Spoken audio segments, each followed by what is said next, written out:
let's go! One enemy remaining.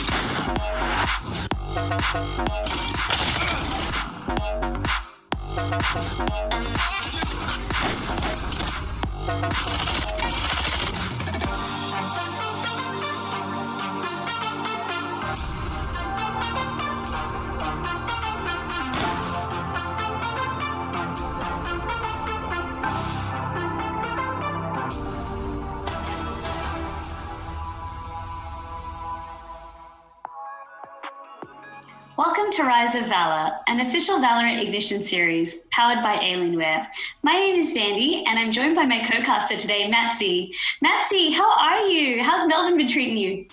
Oh, I'm doing fantastic, Vandy, but Melbourne's been treating me pretty coldly, I'd say. These Arctic winds, I want them to go somewhere else. I totally agree with you. It's been cold, but at least the games have been nice and warm and toasty. So hopefully that'll keep us warmed up for the rest of the evening. Of course, to introduce what Rise of Valour is all about, it is a competition spanning 5 weeks and 10 broadcast days in total. Of course, we're up to broadcast day number 6 and week number 3. So it just kind of goes to show that we're more than halfway through this tournament, which for me personally boggles my mind. Yeah, it's definitely been quite the journey to get to where we are now, the last day of the Open Qualifiers. This is amazing how far we've come. Absolutely. But no tournament, of course, Matsy, would be complete without a couple of prizes. So why don't you run through what's at stake here? So in terms of prizes, we do have $70,000 worth of prizes, which includes a $15,000 cash pool for all the wonderful players out there, as well as 200 Alienware products, and we also have some prizes at home for the people spectating at home as well. That's going to be 100 Alienware products, up to $30,000 worth there. I'm so excited to see who can win those. Exceptional. I mean, I'm also really excited to see who's going to be the lucky few to get a couple of new Alienware products and really just skill up for their gaming zone at home. Of course, we'll bring you more info on how to win those spectator prizes later. But as we did mention, of course, today is the final, the 6th day of Open Qualifiers. We've had 5 previously there. We had 1 yesterday. And just kind of to recap the size of the event of the tournament, over 1,000 players in Oceania are involved today, and over 450 teams have registered to compete in Rise of Valour. So these numbers are something that I kind of bring up week on week just to show the scale of the tournament. And even though we're currently in a global pandemic, the fact that gaming has continued to flourish and even esports has continued to flourish. It's really amazing to see how things still can go on despite all the dire circumstances that the world has been dealt currently. It really shows that it can bring us all together online within the virtual realm. And everyone's having a great time in this tournament.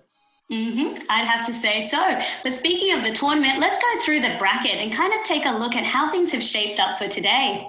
Taking a peek at this bracket, I mean, of course, we know who our semi-finalists are going to be, except for one. So we're still waiting for Monka and Appa Yip Yip to battle that one out. But we do know that Coffee and that Cool team have managed to make it to the semi-finals. And of course, we'll be playing in our qualifying match number 1. You can see as well, Burger Esports were unable to really defend their title going there. And that Cool team over Crack and White getting a nice clean win. Yeah, it really goes to show that there have been some exceptionally hard-fought games, and honestly, I'm really excited to see what the game that's going to be before us is going to be like, considering we did see a bit of Coffee yesterday, and now we have the opportunity to see them again. That's exactly it, Matsy. Coffee was a team that really did impress us at one point against their match versus Stars yesterday. The scoreline was looking 10-2 and not in their favor. Then managing to bring it all the way back to a sudden death where it was a nail-biting finish where Stars claimed that ticket to the qualifiers. And then, of course, it just left Coffee even hungrier today, returning back to make sure that, no, today is their day. Today they're going to walk away with that play-ins ticket. Yeah, I feel like Coffee have added a couple more sugars to their mug this time around, and I feel like they're going to be fired up and ready for action. I sure hope so. I mean, I don't know how people like to have their coffee. Generally, it's with no sugar, but this time I think you're going to need the extra sugar, right? Anything else to give you that added energy boost on top of what you're already having. But it also comes down to the players and how they're feeling because, as I said, you get so close and then now you're giving another chance at it. I mean, that's also a great opportunity. We even had that Cool team who we've seen in previous open qualifiers, and it's their second time now qualifying match. Last time they lost to Mystery Inc. last week, and again, it was quite close, but ultimately they weren't able to pull out the win. This time for that Cool team, again, just coming back with vengeance. Both of these teams really hungry to play in the play-in stage on the 19th of September. Yeah, both of these teams definitely eager, and I feel like it is going to be a real test of mental fortitude for the Coffee players, considering they got so close to the goal and then it just slipped away. Now they have potentially the opportunity again today. Hopefully they can pull through for their sake, but they still have an opponent laying in wait, that being that Cool team. So as we kind of hinted, of course, that is going to be the broadcasting match coming right up. So that is, again, Coffee versus that Cool team, and it will be split that we're taken to. So I did catch word that the game is ready to get straight into. So why don't we just go jump ahead and we'll see you in there.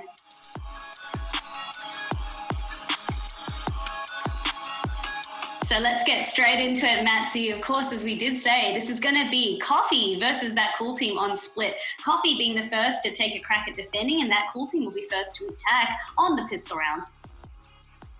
Looks like they are stacking their efforts towards the B side. I really like how they've got Broken on the Cypher playing towards that B side.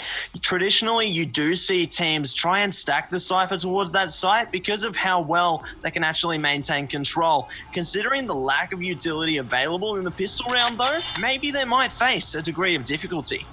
Have to wait and see, but generally for the pistol round, we've noticed that numbers seem to be where teams place their focus onto. Something worth mentioning for me as well, that Cool team have chosen to opt for a Killjoy instead of that traditional Cypher. We saw Killjoy for the very first time in Open Qualifier day number 5, which was yesterday's broadcast, and it had mixed levels of result. For some reason, when Coffee was playing it, it definitely seemed to perform better on the attacking side, even though it felt like she'd do a little bit better on the defensive side.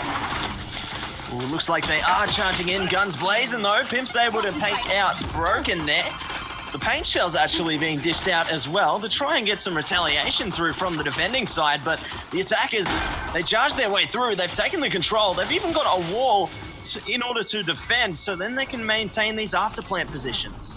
For that Cool team, very good access onto the side straight away. Now they just need to play for the hold. And you can see the grouping from Coffee is making that a little bit more challenging than needed, but a nice rotation coming around to regain control of Heaven. Now it's going to be a 2v2.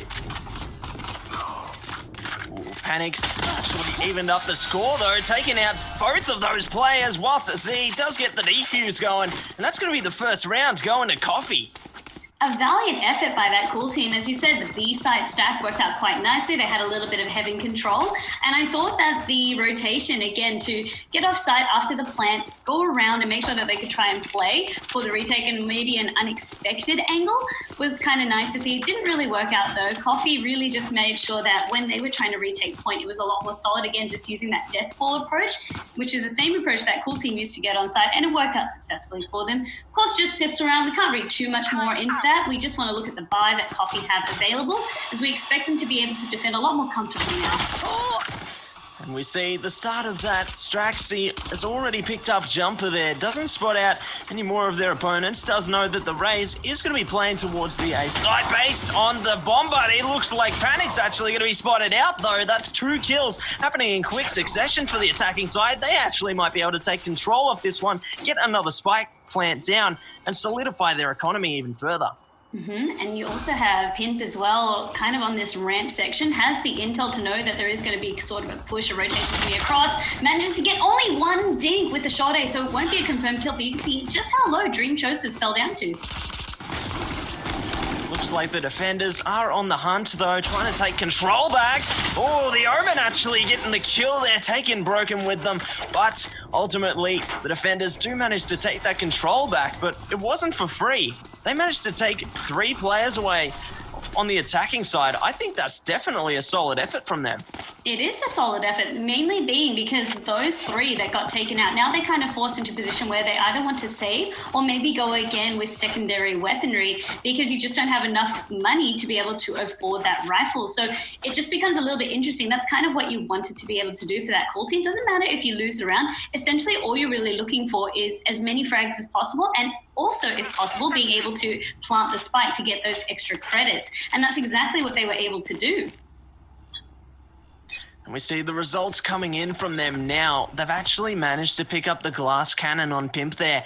We do actually have the operator in their hands, just holding down that B garage position whilst their teammates try and clear out some angles towards middle. They're going to know that one of them at the very least is in the mailroom. Now they're going to be held at bay by the Sage wall, but that information is key because now maybe they can divert their efforts elsewhere or try and prod their way through this position. Yeah, mid is something that can often be underrated a little bit. Oh, unfortunate, the grenade just managing to take out your art before the heal could really connect and get them back up. But mid control is definitely very much so viable because if you don't have access to that mid control, you really leave yourself vulnerable to the opposing retake. You need to make sure that you're trying to play for picks, which is exactly what happens there with Jumper. The wall expires. It really just leaves Stream Choices out in the open, and that was just the quick peek that Jumper needed to make short work out of them. So at least it's going to be a 4v4 for now. Yeah, the defenders have actually made a great effort of allocating their forces. They've got 2 players towards each site, and they're prepared for any kind of push that could come to bite them. Looks like the attackers on that cool team, however, are pushing their way towards B at the moment. 3 players placed towards the garage, and we do have the Rays just holding out towards middle, perhaps catch them on the rotation, but here they go, Vandy.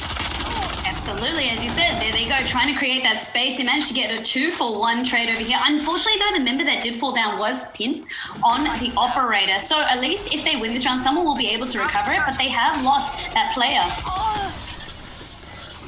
Looks like they did try and make a solid effort of pushing their way onto the site, but it looks like the Killjoy with the Nano Swarm just too powerful in the end there because now the attackers have managed to secure a round of their own. Yeah, that's really nice to see. The investing that they had worked out really, really well. As I said, luckily Pimp, the operator, was recovered, so no real harm done there. Also playing that entry fragger role quite nicely, knowing that if there was going to be someone on site, worst case scenario, I go down, but at least you get 2 for me, 100% worth in their eyes. On the side of Coffee, of course, this forces them into a situation now where they need to save and really just get back on track for their economy. Usually we've seen something more like a full rifle buy coming out, but from Coffee, because a few members actually invested or because of the damage done around number 2, you can see it's kind of throwing their economy off a little bit more, so they just need to wait before they're going to have access to that full buy. Cover going out. Looks like they are just holding steady for the moment, though. Lots of utility being pushed out on both sides. Lots of dark covers coming through from the Omens. I'm really liking how, despite maybe not having the most ideal buy, the side of Coffee are promoting the angles of the weapons they've picked up. They do obviously have Rays playing that close position in the mailroom with the Judge. Broken also holding steady with the Sheriff there. Did actually spot the gun barrel, I believe, so knows there's at least 2 players there. Might be able to get one of their teammates to rotate over to perhaps assist them in this effort. Do you think that the attacking side will actually fully commit to this push, though? Not yet. I don't think unless they have that intel. Of course, they knew that the camera was spotted for at least one of them, and you can see after the smokes were there, it's really just deterred them off. So even if they weren't thinking about it, Coffee were like, no, look elsewhere. They're really running down the clock for Coffee, and it's nice because they're utilizing their utility to really force that cool team into more of a split-second kind of decision or push onto plant. Looks like that core team is trying to push their way forward. The Nano Swarm going to be a thorn in their side, though, and time's ticking away. They need to push through now or never. Looks like Urara is able to take out the first player. The second one comes falling down as well. Everybody is falling down right now. For the attacking side, the pieces all seem to fall into place. Now it's a 2 versus 5 retake. Do you feel like they should go for this or perhaps just save it out? For them, I mean, on the side of Coffee, of course, because it was a thrift round, no real point saving. They're just trying to exit frag as much as they can. They don't expect Bullet to be holding such a tight angle, though, down from that heaven ledge. And instead, Bullet is able to make quick work of them. But you can see how low quite a few members of that cool team were. But ultimately, for Coffee, again, it was just being a matter of outgunned there. It wasn't lack of skill or anything like that. It was always going to be a hard sell.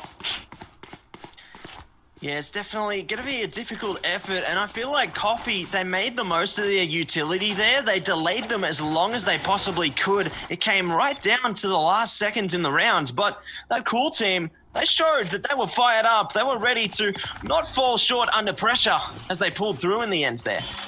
That cool team as well, I mean, something that we've discussed a lot about them. So a couple of members do have a little bit of experience in other FPS titles.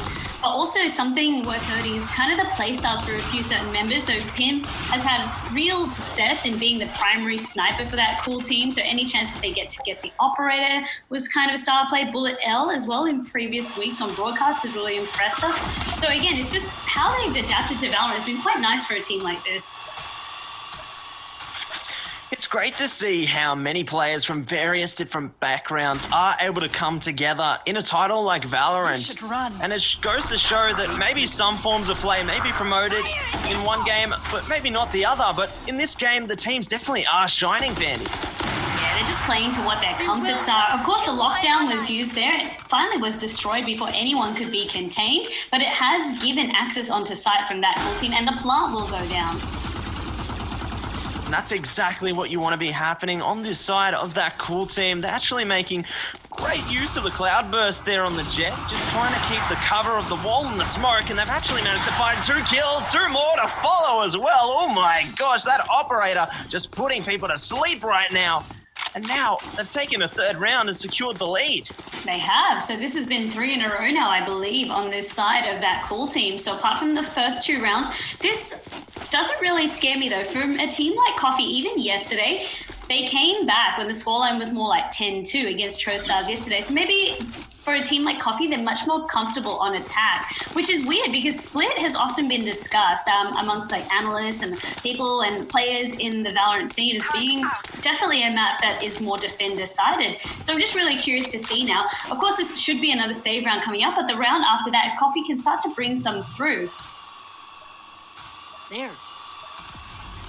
Hopefully they are able to adapt to the play that's been coming through from that cool team. That's some great early information gained on both sides. Broken does go for the early peek, ultimately does choose to retreat off to the elbow angle, perhaps seeing if anyone's going to get eager enough to try and push through towards A. Looks like the attacking side, however, has rescinded their efforts and are diverting their attention perhaps towards the middle or B position, considering that they do have the jet playing closely in the garage, just waiting for someone to perhaps peek them here. Well, you can see for that cool team as well, they know that this has to be another economy round. Of course, you'd be keeping track of how your enemy's economy is going. But the thing is, there's so much respect because you can see as soon as it's a save round on the side of Coffee, they're playing a lot more of these closer angles, things like the shorties are being picked up. And very easily, if you're not taking it slow, you can get completely picked off. And that's a gun gained on this side of Coffee. So that's kind of what they're playing towards. For that cool team, a lot of it is, as you said, about intel gathering first before making these sort of bold presumptions on where to go. You can see a nice bit of utility again to really keep them at bay. But the showstopper looking for one, and that was kind of the story that we said. These close angles with the shorty. Yeah, the pistols definitely being promoted as well as the shorty there. They do manage to pick up the raise before they can get the showstopper off. But now they do have a couple more players to deal with. At least on the attacking side, nicely placed shots there, taking out both players in quick succession. Just as the wall gets raised, the bullets slip right through the cracks there, and that allows them to take the round. That angle in particular can be quite nasty as well, because usually people are always looking towards more of that elbow bend towards the pillar on A side, and that angle underneath the ledge, it can be more of that blind side. You can see it's the second time now that someone or a member of that cool team has managed to utilize it quite nicely. This is where Coffee, again, that we start to say you're spending money into this round. You're kind of getting an idea of how that cool team likes to play. Like they might threaten B, then all rush A, but they're unable to really deal with the threat fast enough. They're constantly finding themselves being overwhelmed. So for now, with this operator pick, the aim would be, hopefully not to get hit by the boom bot, but the aim would be to try and get one of these picks. But you can see that cool team, they're constantly using this utility to really push off other members. Cover going out. Panic hears the steps there as well. Knows there's at least one more player trying to push through towards. They haven't positioned. Oh, they've actually been spotted. This is huge. Panic not able to get the shot off there. Does get sent into a state of panic. Now Bullet L going to try and regroup with their teammates, perhaps to take some middle control here. But some great early starting frags for both sides, I'd say. Absolutely. As you said, it's just going to be tit for tat, still 4v4. But Bullet rejoins the rest of their team as they threaten to look more towards this heaven site and clearing that out before they commit. Unfortunately for Pim, won't get that critical frag. Oh, I feel like that was just pixels off hitting the mark there. Definitely could have been an absolute showstopper if they did manage to push through, but they will still have the Sage to deal with if they manage to secure it. Looks like they are pushing towards A instead now, though. They do at least have the Blaze Storm available to perhaps clear out the close player. Here comes the Killjoy ultimate as well. Broken falls down, just using that right click so magnificently. The pick does get traded, though, because Bullet L has been falling down. That's it. Lockdown, of course, is going to tick, but they're just outside of where it needs to be. And Pimp, with the Blaze Storm, able to at least get another frag before falling on down. Dream Choices will be picking up too, but is the last member now.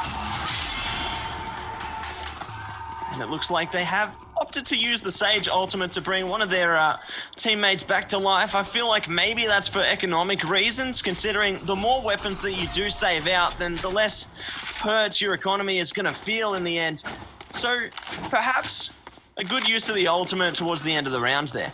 Oh, I definitely think it was, and I'm glad you flagged it. As you said, the economy has been a little bit of a sore point on the side of Coffee. They finally catch their break. They really break the streak that cool team was happening. It took 4 rounds, but they adapted really nicely, investing the lockdown into sight, but also making sure that they had cross angles to push in. So once the intel was gathered, they could just do trades. And a big part of how that cool team played it was quite nicely as well. They opened themselves up to vent and everything like that.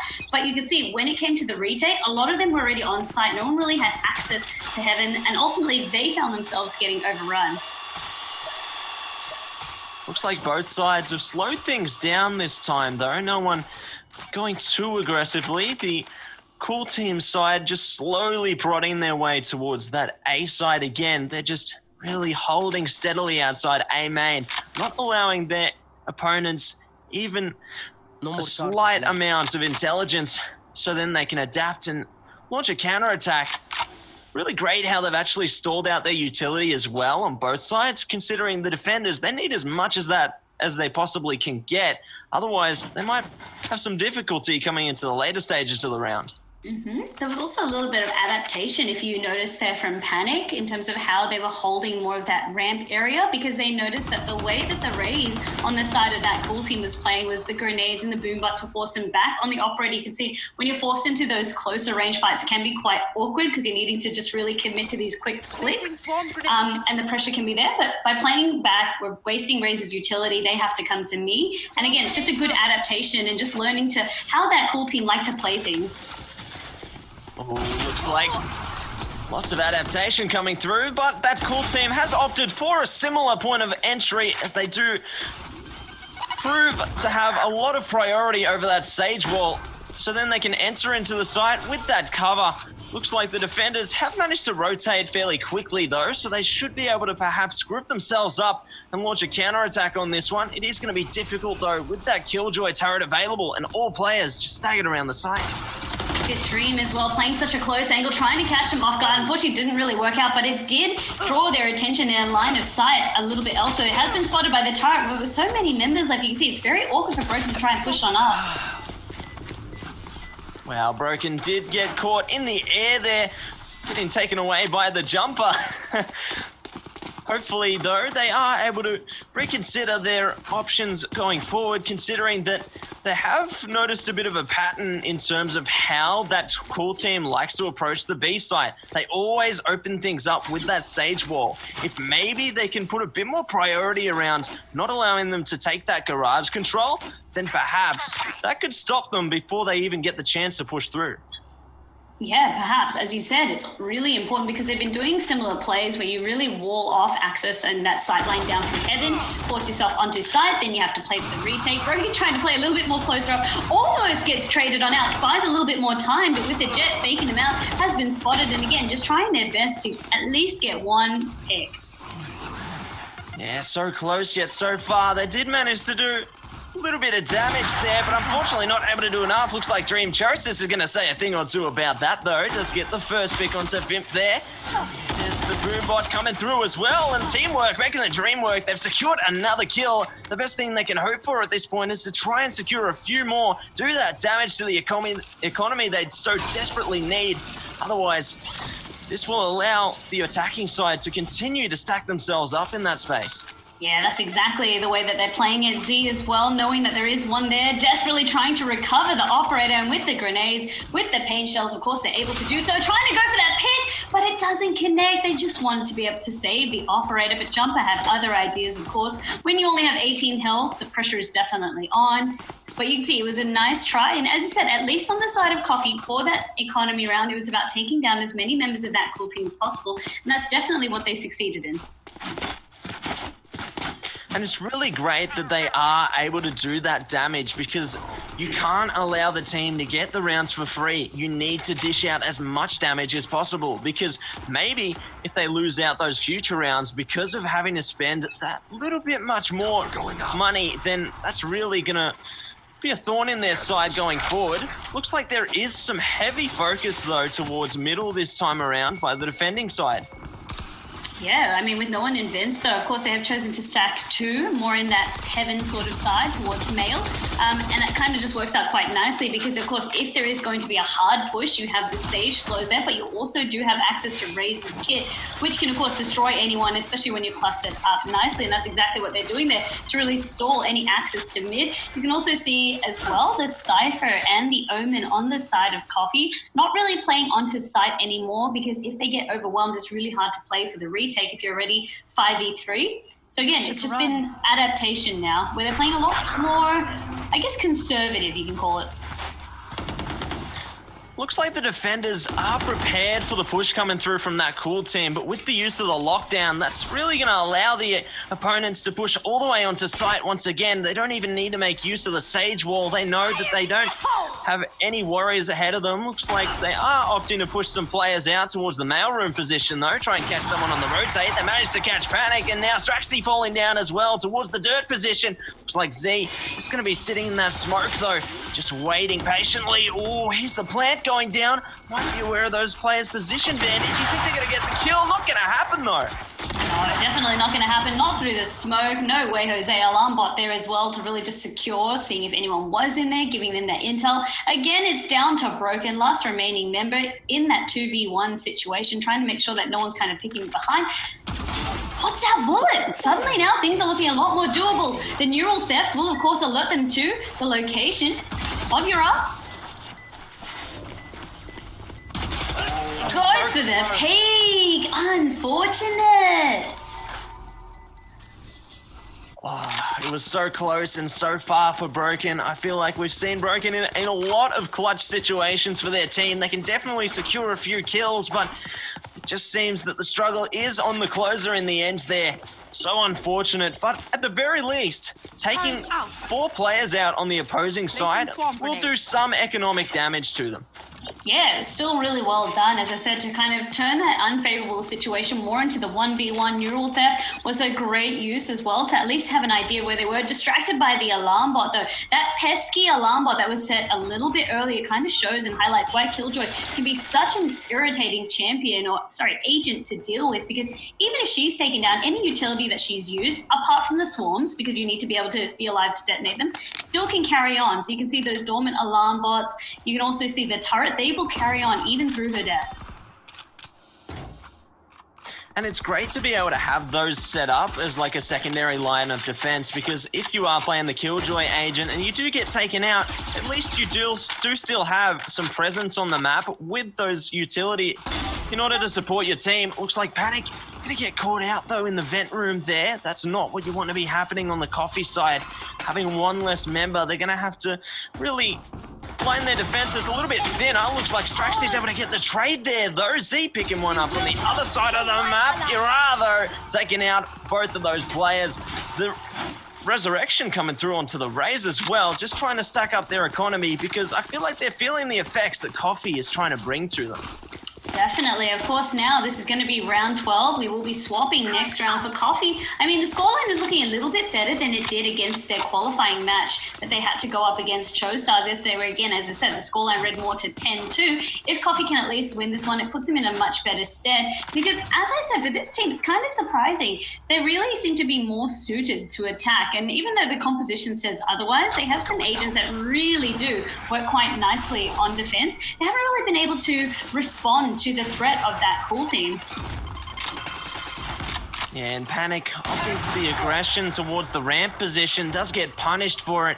They are aware that the attacking side does like to play a few players towards that ramp, so now it's all going to be on Straxy's shoulders to try and pick up the slack there, see if they can even up the odds, take out one more of those players. But given that there's so much presence towards the A site now, that leaves the B site basically exposed.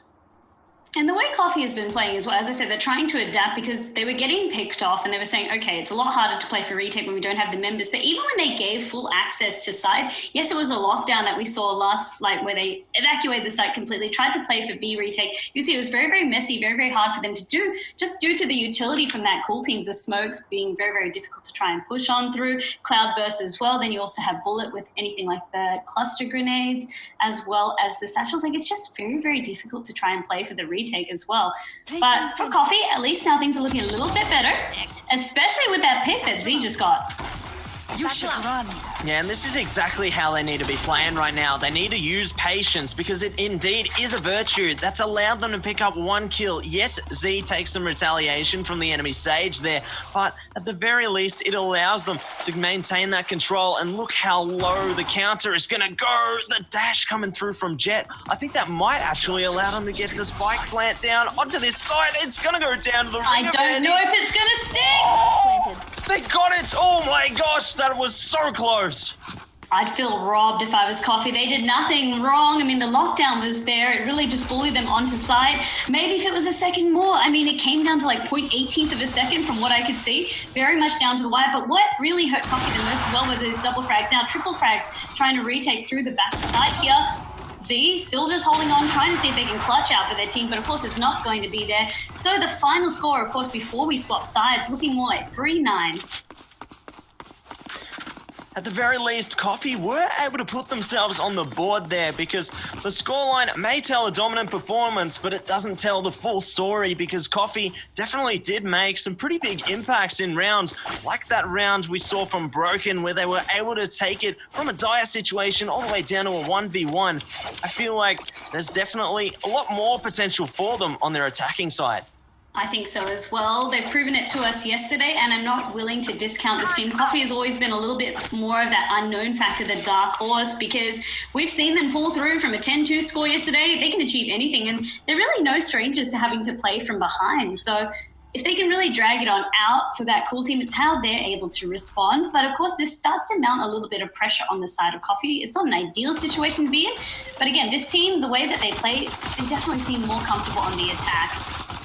Well, we'll see if Coffee can do it 2 days in a row. Obviously, yesterday they took a 10-2 scoreline all the way to 12-13. Unfortunately, losing out in that engagement against Joestars, but now looking for redemption in this matchup right here up against that cool team. They managed to take middle control early on, forcing their way all the way through to B. They spot the Jet there, now looking for the Sage. There we go, kills coming through on both sides. Now they have one more player to deal with on the side in the Killjoy. Luckily, they do single out the Jet there as well as the Killjoy. Everything's just working in the favor of Coffee right now. Yeah, the way they're able to sweep out their sites, really, really nice. Very, very aggressive, and this play is working out quite nicely. Ura, though, managing to open up with a pick makes it look more like a 3v2. Bullet not willing to give up this high ground just yet. Yeah, Ira's been a very impactful player on the side of that cool team, definitely bringing up the morale and getting the kills when they need them. Looks like Panic, though, isn't going to allow them the opportunity in this round. Does get the last 2 kills there. The final nails in the coffin, securing that pistol round that they so desperately needed. Something worth saying about Coffee as well. Now, correct me if I'm wrong, Massey, but I believe they currently, on broadcast at least, they've had a 100% win rate on the pistol round. I feel So like... they seem to be real comfortable on the pistol round. It definitely goes to show the amount of preparation that they've put into their pistol rounds, because you saw how calculated they were in approaching that site take in the last round and in previous instances that we've seen them on broadcast. Yeah, but I mean, the thing about that as well, it just kind of goes to show just that raw kind of gunplay, because that's the pistol round, really. You don't have access to these fancy weapons or anything like that. It comes down to the strategy that you can really employ. And that's why I say Coffee is such an interesting team to watch, because they seem like almost like a Jekyll and Hyde type of team, just from the way they play attack and defense. It's just like black and white, yin and yang. Just so contrasting.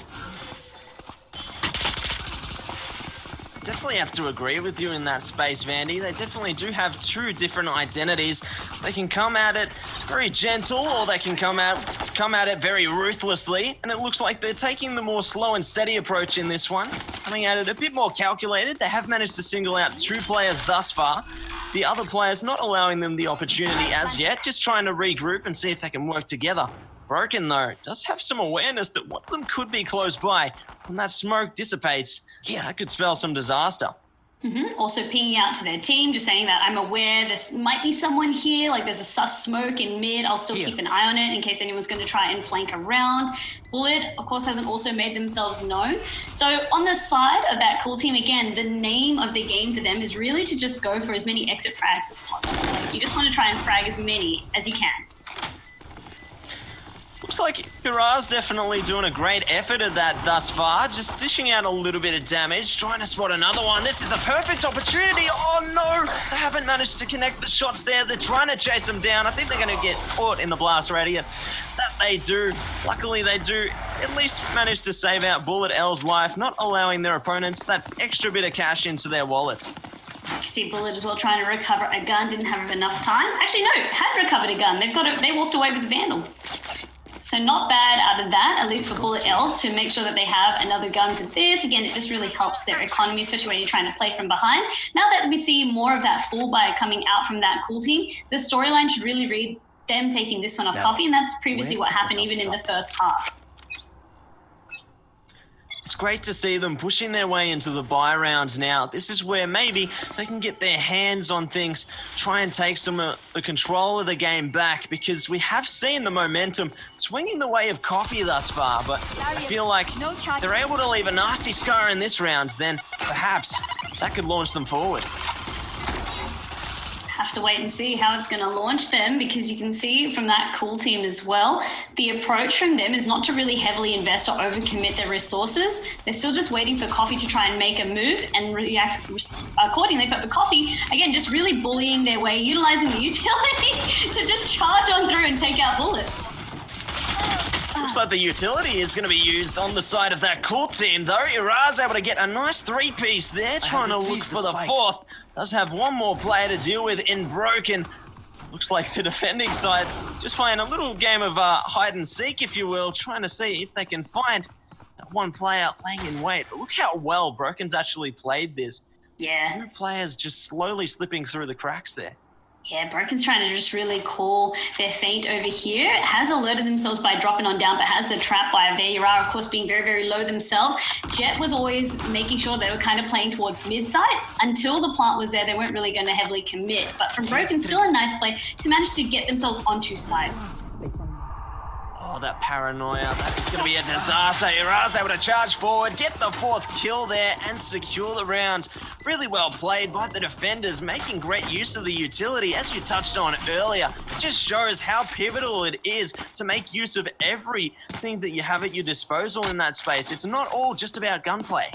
I think for Coffee, where it all really went wrong as well was Bullet was the person, the one agent that they managed to try and chase into vents. Raze is notoriously bad for doing something like that because you saw the grenades going out, but also the satchels keeping them at bay. And it just created a little bit of that mess in terms of everyone trying to rush onto side. And then it also alerted them all for the rest of the members, because Bullet was able to escape more to that heaven area, into the tower area. They were able to call on reinforcements, but for Coffee, still a nice try, because as we know, they were still playing with the guns that they had purchased from the second round. It wasn't primary weapons.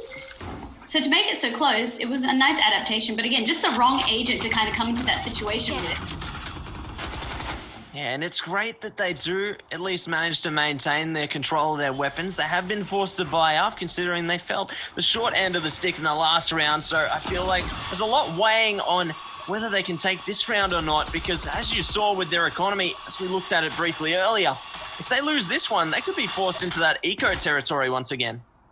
And that's not the position you want to be in, especially not when the other team is threatening double digits. Bullet managed to get one, trying to look for the second. Will get it, but with the grenades, because they were able to spray down enough.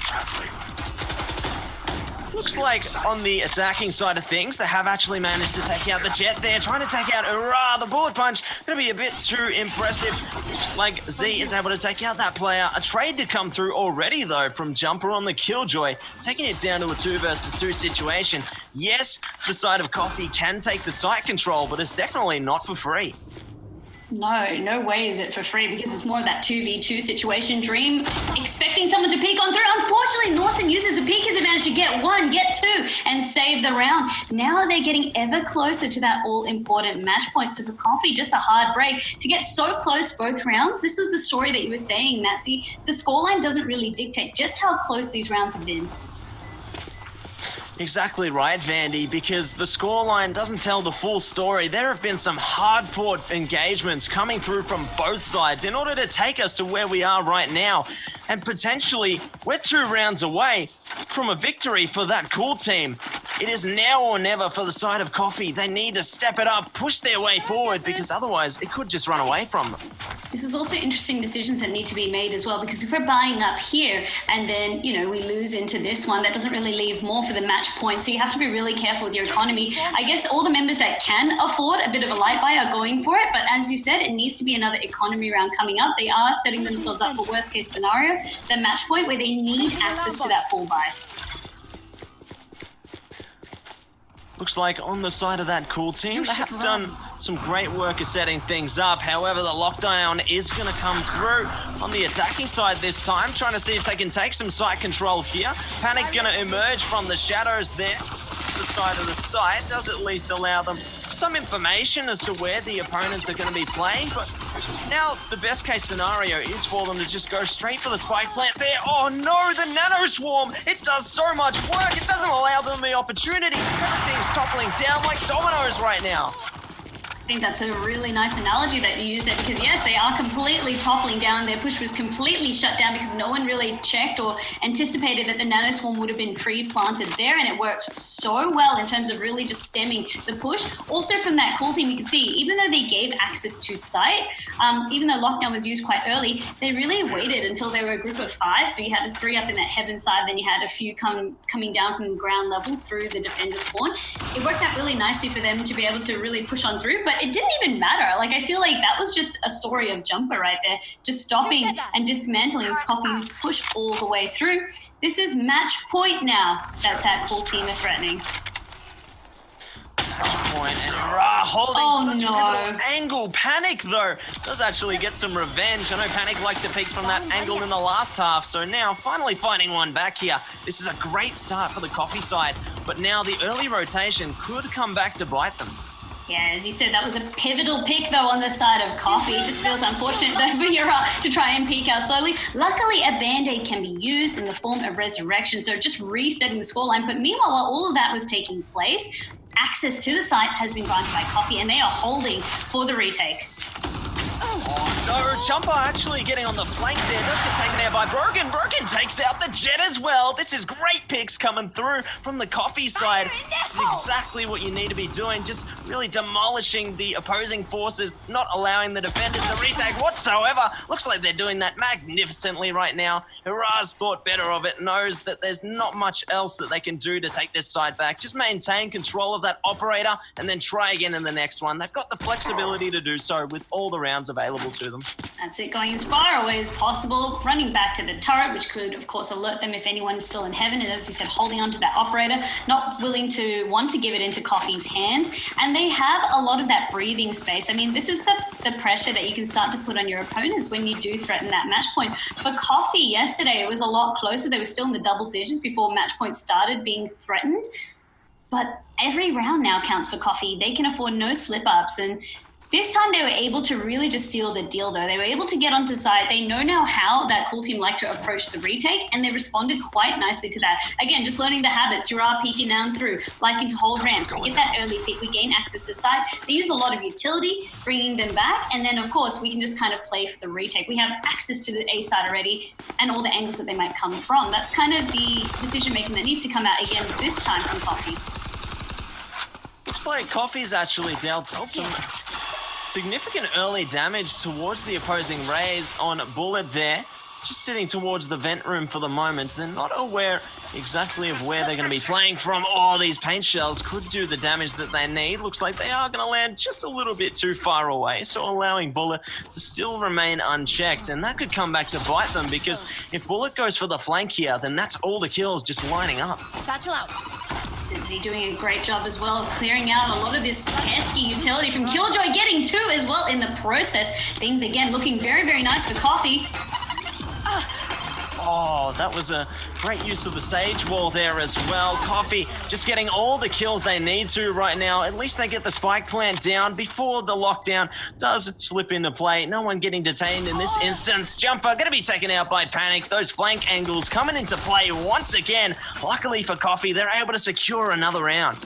Great read on the situation by Panic as well. Had their teammate acting like a living ward, so they knew where the kill had occurred towards that stairs kind of area, could rotate accordingly into heaven. So if you're going to be peeking on down, I can creep up behind you, take out that kill. Again, just really setting themselves up for success. So this is the Coffee that we know and love. And again, it's just so interesting how they play on attack, because they're just a totally different team. It doesn't seem to hinder or hamper them that match point is being threatened. They don't really seem to care. Like, I don't get that sense of pressure. Get out of my Like, for way. them, it's just like another day in the park. That's how it feels. But on the side of that cool team, of course, to be so close to that match point and getting denied time and time again, forced as well into a little bit of an economy buy for some members, this reads well for Coffee. And it really goes to show the veteran status of these players. They've played many, many hours in the various titles that they've played in. And so they're aware of exactly how they need to compose themselves coming into these high-pressure situations. They just need to take it one kill at a time, work together as best they can to synchronize their thought process, so then they can take control of the rounds from there. I really like the adaptation, though, coming through from that cool team. The judge in this position, could be so pivotal. Doesn't look like it's going to get the opportunity, though. The neural theft coming through as well. Trying to clear out a few more players, and they do take out Jumper. That's going to be the side control game. The Blade Storm going to say a thing or two about that, though. Does take out Staraxi in the end there, but too little too late. They've managed to take control of that site, get the plant down as well. Dream adapts as well, meaning that Heaven was unsafe. I'll go for more of this default plant. We had the rest of the members looking out for me so we can clean up. Again, that was from that cool team being forced into more of that economy buy. So for Coffee, they're not done yet. They still want to force this again to sudden death perhaps, and then of course get that all-important match point, get that ticket to play-ins where we'll see them compete again on September 19th. They're so hungry for it. Again, Coffee came so close to it yesterday. They won't be happy with just getting the points, and that's exactly how it feels. For that cool team, they are also starting to adapt. The way that they kind of anchored themselves, of course, it was a lot more shorter angles just due to not having the funds to primary weapons, but they're also adapting in terms of, we're going to really leave one on A. Seems to be the preference from Coffee to really just open up mid and kind of gain access onto our B side. So let's anchor more of our resources on mid as well. And it's great that Coffee actually has the resurrection available to them. So if the adaptation does prove effective from the side of that cool team, even if they lose out a player or two, they can at least bring someone back with the band-aid you mentioned earlier and try and restack their efforts elsewhere. Looks like they're going for the slow and steady approach in this round, though. Yeah, I mean, again, it's really up to Coffee. Any mistake that they make, that cool team can capitalize and magnify, because again, they've had that match point. They'll still have it for another 4 rounds. So it's so careful for Coffee if they're not feeling confident or if they just don't have the intel of where these members might be anchoring. We need to take it a little bit slow. We need to do some intel gathering. Paranoia, squash out one. Oh, the showstopper actually coming through to take out one as well there. 2 kills on both sides. This is fantastic for the defenders. They just need to take out as many as they can. Panic, though, coming through in the garage side of things has diverted their attention elsewhere, and that's allowed site control to be gained for the attacking side. But in the meanwhile, the Spike's actually just stuck in the mailroom. They're going to have to rotate all the way around the world, see if they can get onto the side. Oh no, Bullet! Still going to be a thorn in their side, though. Does manage to pick up Straxy. Low HP on both sides right now. Every kill counts, every second counts as well, Vandy. How do you think this is going to play out? I just don't know. It's down to the wire for Coffee trying to play for the plant. Luckily, with that default plant, they won't get picked out. They're able to actually successfully rotate off to site. Has been spotted out, though. Him brings out the operator, would be hungry for that pick. Will get traded on out, and Panic will claim Bullet, and they hold on to this. But that was a nail-bitingly clutch sort of situation yet again. And a lot of that came down to Bullet just being so hard to dislodge from that heaven position. Yeah, Bullet was definitely secured in place like a sentry for their team, just doing a lot of great work. And eventually they did take it down to that 2v2, but luckily for the attacking side of Coffee, they managed to dance around their opponents like a Panic at the Disco and make everything work. They really did. Also, the read on the situation to know that the operator would be pointed their way. A few things felt like a little bit of luck sprinkled here and there to help Coffee along the way. So I don't really know how many of them have, lucky charms, but it definitely seems to be working out for them in this situation. For that cool team, again, like I said, you start to kind of get into your own mental as well, because this should have been over ages ago in terms of round. We've been threatening match point now for what? I think it's 3 in a row that Coffee were able to win. So now being forced again into economy buy, it's not the best situation to find yourselves in. But if they can just, again, capitalize any small mistake Coffee do, that's really all they need. Yeah, because mistakes are going to be what makes or breaks teams at this point. If they find any weakness in Coffee's offense and use that against them, then that could be exactly what equates to them taking away this series and qualifying for the play-in stage. Coffee have also kind of changed up their decision making as well. Not just mid that they're threatening, but a little bit more of that A side. You will not kill We do see they are opting to push towards A side, as you said there, making use of the lockdown on the Killjoy. Kills coming through from the defenders, yes, but luckily the resurrection is available, so they do bring back one player from the grave. Another one bites the dust though. Straxy going to be taken out. The defenders, they need to try and take out as many players as they possibly can. Stacking their efforts like that, 3 players coming at 1 will allow them to get the job done, because now they've killed Broken and they've secured a weapon as well. Yeah, that was the most important thing out of that trade. Broken gave them access to a Vandal, where before all they really had access to was just pistols. The lockdown though, giving them that second chance. Panic almost getting caught on out, but luckily able to bring their gun back in trade. Well, they were so close to the border of the lockdown there. Luckily, they did dance around the edge and managed to get the kills together, just peeking one angle or the other. I've got the left, you've got the right. They're ready for the fight. And they do manage to take it all the way down to the buzzer as they secure another round. Double digits on the scoreline now by Coffee, and I just don't know how this team manages to do it. They're just so attacker-centric. Seems once they get the ball rolling, it's very, very difficult to stop them. They want to take this to sudden death, and they are getting ever closer to doing so. And you can see the economy of that cool team has been a little bit in tatters. A couple of save rounds that have needed to come out here and there. At least they have access to their full buy. But for Coffee as well to have ultimates available and really just stack them up for when they need them most, that lockdown was pivotal in terms of letting them win that round. I mean, save or not, just by Broken giving access to a gun, things are starting to look a little bit scary there. Yeah, it's definitely looking like a scary situation at the moment, considering that Coffee has a lot of momentum behind them at this point. It is going to take an absolute freight train in order to stop them right now, because they are just charging ahead. Let's see if someone can look to put a wall between them now, though. You can see from that cool team as well, giving them more access towards that mid of sight. For Norsin, just utilizing the slow. If anyone wants to peek, it becomes a lot easier to get that pick with the operator.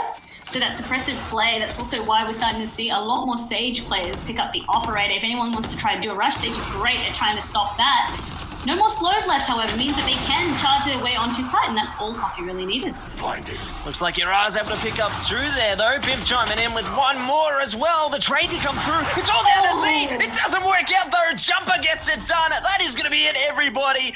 That cool team, they qualify. They're pulling through to the play-in stage. Yara, such an MVP of that round, just hiding back of sight exactly as he was. I mean, it was just pivotal in terms of winning that round. Coffee didn't really equate to that. Yes, they had access to mid, but Yara, that unknown factor again. You can see top fragger as well on the side of that cool team, really just pulling them along. This team has a lot of promise. We saw them playing again versus Mystery Inc. last week. They narrowly missed out on their chance to play-ins, but now they've done it. Coffee making them really work for it. Coffee, again, just being such an interesting team that I feel like I really started to notice them in the previous Valour Ignition series, and you can kind of see why. You just cannot discount that team. You just cannot count them out until all is said and done. You're exactly right. Like, they showed their spark in the previous Ignition series. Yes, they've had some roster changes here or there, but now I feel like they're the most strong version of themselves, as they've proven that they are a roster that definitely is a force to be reckoned with. Yeah, that's it. I mean, all they really need to do is tweak up a little bit of their strats on the defensive side. And as you said, they're going to be an absolute powerhouse because for attack, no issues. Their defense can be a little bit weaker. But as I said, those defensive rounds weren't stomps. They were very, very close. So just a couple of tweaks needed here and there, and Coffee will be back to themselves and no longer maybe being called a dark horse, just a front runner. We'll have to wait and see if Coffee has done enough in terms of points for standings, and maybe we'll see them again in last chance qualifiers. But for Coffee, unfortunately, their run ends here today. And as I said, it really comes down to whether they've done enough to earn their chance to compete in the last chance qualifiers, as a lot of teams who competed in qualifiers 1 to 4 are probably waiting to see how the points shake up after tonight. Yeah, I feel like a lot of the teams definitely are going to be eager to see exactly the results of how things are going after tonight, because you do find that some teams, for example, like Fury Global, are just awaiting to see the results of some of the teams to see whether they can actually make it through at the last chance. That's it. Anyway, Matsy, of course, we have another game to bring you all tonight, so please don't go anywhere. We're just jumping to a quick break as we set up for the next game of the evening.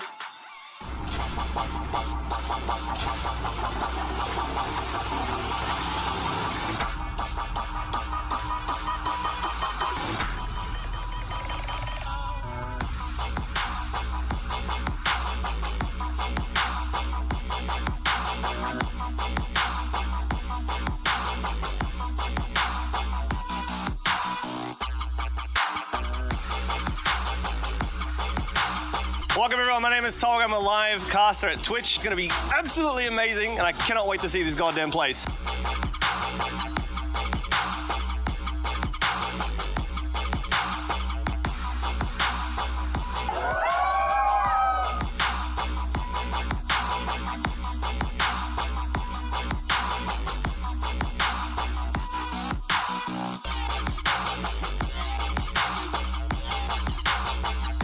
The arena is insane. The colors, the colours are the huge LED screen. Every esports stream, honestly, the PCs here are amazing.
Hey, it's Raw Genesis here.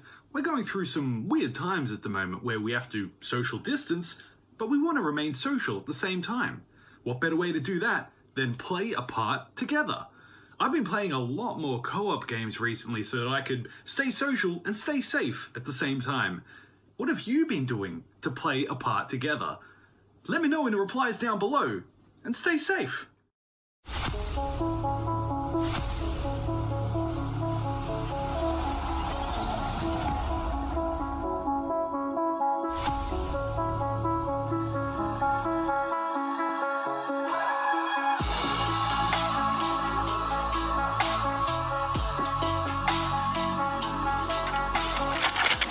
players, go! One enemy remaining.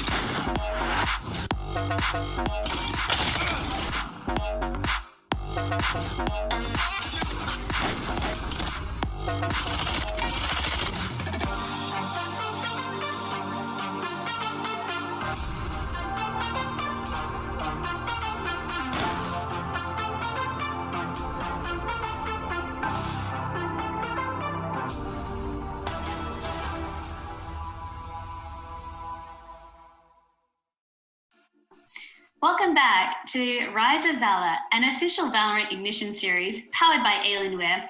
If you're just joining us to the broadcast, we're going to take you through how you can have the chance to watch and win. So the opportunity to watch and win definitely is there. If you've been watching the Ignition series thus far, the Rise of Valor, there is the opportunity to win up to $30,000 of Alienware peripherals. All you need to do is type !watch and win in the chat. And today's code is going to be KADATH. That is KADATH. And a little fun fact about Kadath, of course, this is another Fortress Melbourne original character. They're kind of the villain of the whole landscape, and they actually have a portrait, or I think it's maybe a statue, hanging above the infamous Fortress fireplace as well. So hopefully, once pandemic is over and everyone can check this out, you'll be like, hey, I know Kadath, I've seen them before, or maybe they helped me to watch and win. Yeah, I'm definitely excited to see all the Fortress characters be able to be shared with everyone around the nation, because there's definitely some great lore available within Fortress. Mm-hmm. And also as well, I mean, if you are just joining us and you're kind of wondering what Rise of Valor is all about, we just actually had our first qualifying match of the evening. So that was Coffee versus Team That Cool Kids. The Cool Kids? That cool team. I don't know why I keep calling them the cool kids, unfortunately. But that was actually a real nail-biting finish. I believe the final score line read something like 13-10. So again, Coffee is a team that we say you really just can't count them down and out. But let's have a look at the bracket and how everything is unfolded for today. And we can really just bring you back up to speed. So on the bracket, we were kind of wondering who Crabwalk Killers would be up against, and it looks like it's going to be Upper Yip Yip. So they were able to take out the win versus Monka, who we actually saw yesterday. So Monka not having a real good day of it. Upper Yip Yip is a team that we've seen really come up against some of the best. They versed Magic 5, Pants Down. Unfortunately, they weren't able to get wins either of those times, but this is their first time playing in one of the qualifying matches. This has been a team that, again, feels a little bit like a dark horse in that you can't really discount them. Crabwalk Killers, another team that we've noticed for their play in previous Valorant Ignition Series tournaments, and also their ability to cause an upset. So in the last Ignition Series, I believe they finished about 15th and made it to the top 16 teams. So it kind of just gives you a little bit of insight into how strong they are as a team. Yeah, they definitely have been on the horizons ever since the last Ignition series, as you said, making it through to that top 16 position. And they've also shown some prominence within this Ignition series as well, coming up against the likes of Pants Down, definitely a dominant force in the region. That's exactly it. So, of course, that will be our upcoming game, and they will be playing this one out onto Bind. This is, of course, both teams' last chance to get their ticket into play-ins. Otherwise, they have to wait and see how the total points get calculated after tonight and see if they qualify for the last chance qualifiers. But again, you don't want to leave it up to chance. You want to qualify for the play-ins here and now so that we can see you again on September 19th. Exactly right, because otherwise it's now or never. It is make or break. You want to make sure that you've secured your position dominantly with this last chance qualifier, open qualifier rather. And this is the time to do it, because otherwise it's all going to be up to the odds whether you have enough points or whether you might just fall just a little bit short. It's definitely going to be weighing on a lot of teams' minds right now. I hope not, because again, you need to be bringing your A game. But let's not leave it down to odds. Let's see how this plays out. Both teams, of course, will be having their best show on tonight. It is the last chance for both teams to get into the play-ins. We have a game ready to jump into, so let's do it. Alrighty, on to Bind over here. Crabwalk Killers will be taking the attack first and Upper Yip Yip on the defense. Matsy, how do you think this is all going to play out, or is there anything notable about the team compositions? Well, it's definitely good to see that they have brought out the Killjoy here on the Crab War Killers side. Interesting to see that they haven't actually opted for that on the opposing side in Upper Yip Yip. They've actually opted for the Sage composition, following that up with the Brimstone in terms of the utility, as well as the Cypher. And then they do have, obviously, the offensive characters in Raze and Phoenix. So I feel like there's two very unique and different playstyles coming through in this one. I think so too, but Coffee was running a very similar composition. They dropped the Cypher and replaced it with the Killjoy because a lot of people feel as though they play the same way, and being able to gather a lot of intel, deny access to sight. The biggest thing though, Killjoy doesn't really have access to that smoke mechanic. Instead, she has access to more intel gathering mechanics, also just similar to like Sage, it feels like almost. So again, people are just trying to figure out where she kind of fits. At the moment, it also looks like it's composition preferences for map, also just depending on players and what they like to play. Looks like the initiation going to come through from the Crab War Killers, though. They managed to start things off with two, putting the wall up as well. The fire actually doing them a little bit of justice, going to stop them from getting that spike plant momentarily, allowing the defenders on Upper Yip Yip to yip their way straight towards this site. As you said, they have gained access onto site, enough of a stall, meaning that they were able to delay the plant for a little bit longer. Hey, Katie, managing to finally get that plant as they try to play for the retake, gets one, looking for another, one member left. And it's going to be Cloxy getting the frag. That is going to be all for that round. The last one does indeed get buried alive, but now it is all going to come down to whether they can maintain the control that they've managed to get their grasp on coming out of that round. Definitely a very dominant beginning to come through, but I really liked how the defenders on Upper Yip Yip were able to put some fire in the way of their opponents to stop them from getting the plant. Definitely shows that even when they might be able to take that control, at least they can delay them so they can compose themselves going forward. Something I'd like to note as well for Crab War Killers, of course, for getting that first round, they are playing without their usual captain, who is, of course, Cryptic and has a lot of that FPS title experience and also a lot of experience playing with fellow teammate Hey Katie. So to see Crab War Killers still doing quite nicely with the sub is really, nice to see, because they don't really have their full usual roster that they would have otherwise been playing with. And maybe they're just trying to be able to do this one for Cryptic.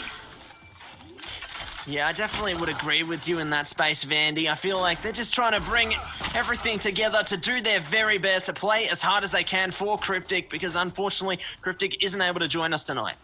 That's it. So again, Crab War Killers, they managed to utilize their buys. We saw very, very effectively when we were chatting about how they lost their captain for tonight, unfortunately. And they didn't have their captain yesterday. It was actually just this weekend. So again, just proving that it doesn't make them any weaker. And that's, again, just really nice to see. It's now really up to Upper Yip Yip. Of course, they've let the first two rounds go.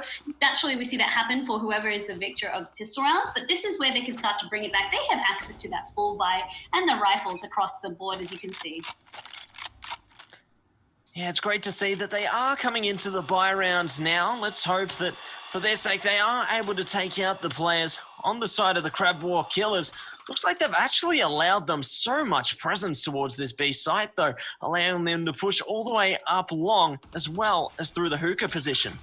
That's it. Also setting up for those smokes to make it a little bit easier to gain access onto that B side. With three defenders stacked onto that A side, you'd think that they might have a little bit of an easier chance, but the rotate is already there. The response from Upper Yip Yip. Enemy removed. An absolutely dominant response coming through. Yuna able to line up too. Barracu going to get one in return, taking Yuna straight to the grave. Let's see if Barracu can find a few more, though. It is 1 versus 3. Trying to single out one. Nook is able to get the job done, though. Coming straight out of Animal Crossing and doing all the work. I definitely got that reference, and I loved it right there, Matsy. I mean, again, we were talking about cross titles, cross play. Hey, Katie, as I said, being a notorious FPS player throughout the years, but Animal Crossing, not sure if a lot of Valorant players also double dip into that world. I myself do, but I don't know how many others would. But just a fun little play there, and I definitely appreciated that. Yes, it's definitely a much more peaceful title than Valorant, but now we are going to see much more chaos coming through into this game. No more peace. No. Exactly, as you said. In terms of the anchoring from the side of Upper Yip Yip, not really changing much else, except instead of having Yuna playing back towards elbow, going to be scouting out more towards the garden side. And then if needed, they can utilize their utility to really stall any push coming out from Crab Killers. Nice pick to really open it up though. Yeah, and a great use of the barrier as well. Overlord even chiming in with another one onto the Killjoy, just chipping away at the offensive power behind the Crab War Killers. At the very least, they do have the Band-Aid available in the Resurrection, so now maybe they can rescind their efforts back towards A or continue to charge forward onto this B site. That's it. Otherwise, it would have been much harder for Crabwalk Killers to really make much out of this round, having to go 3 versus 5, hitting a little bit of that reset button. But, of course, only with 1 Resurrection available, Killjoy will still be down and out for the majority of this round. Looks like they're trying to play some mind games with their opponents here, just holding their ground, not giving any of their presence away, just really keeping their opponents on upper yip yip on their toes, trying to run it all the way down to the last remaining seconds in this round. It looks like they are going to go for the commitment now, however. Yep, that's it. Hey, Katie, actually trying to open up a little bit of space over there with the slower. Will unfortunately get traded, and Yuna getting another over there. The shambles from Crabwalk Killers now, it's not looking very good. They still need to get access onto point, but Overlord getting that pick onto Barracu will surely shut down this push. That was a great use of the paint shells there, just absolutely shutting it down, as you said, Vandy. And that's going to even things up now. Upper Yip Yip take their second round. It is now 2 apiece. Ooh, that was a very close kill, almost coming through at the end there. Luckily, we did tick over to the next round. Upper Yip Yip just showing that against Crabwalk Killers, when they've got access to more of that buy that they're comfortable with, so the rifles across the board, they can play very, very confident, and it didn't really matter to them that Crabwalk Killers were trying to psych them out and maybe go to the A side. They didn't break their anchoring. It was still going to be 2 on either side, and that's really what proved to be, I guess, the nail in the coffin there on that round for Crabwalk Killers. They tried to gain access back onto site. They were unable to make much happen, and Yuna being a big force of why Crabwalk Killers was unable to really gain access onto side. Yeah, Yuna definitely making great use of the defensive Sage there, showing that defense can indeed be offense in the same respect, because a strong defense is the clear foundation that a team needs. And look at this, the foundation's just been laid for the defending side as they've opened up 2 kills. Couldn't agree more. Where this hurts Crabwalk Killers, of course, was they wanted to have that cross angle to be able to try and push up into site. Now it makes things a little bit more awkward because we either all pile into A main, and again, it becomes a little bit easier to dismantle the push coming through for Crabwalk Killers. If they can't get a pick, perhaps they might save this one, because otherwise they might be looking at a bit more of that economy buy needing to come out.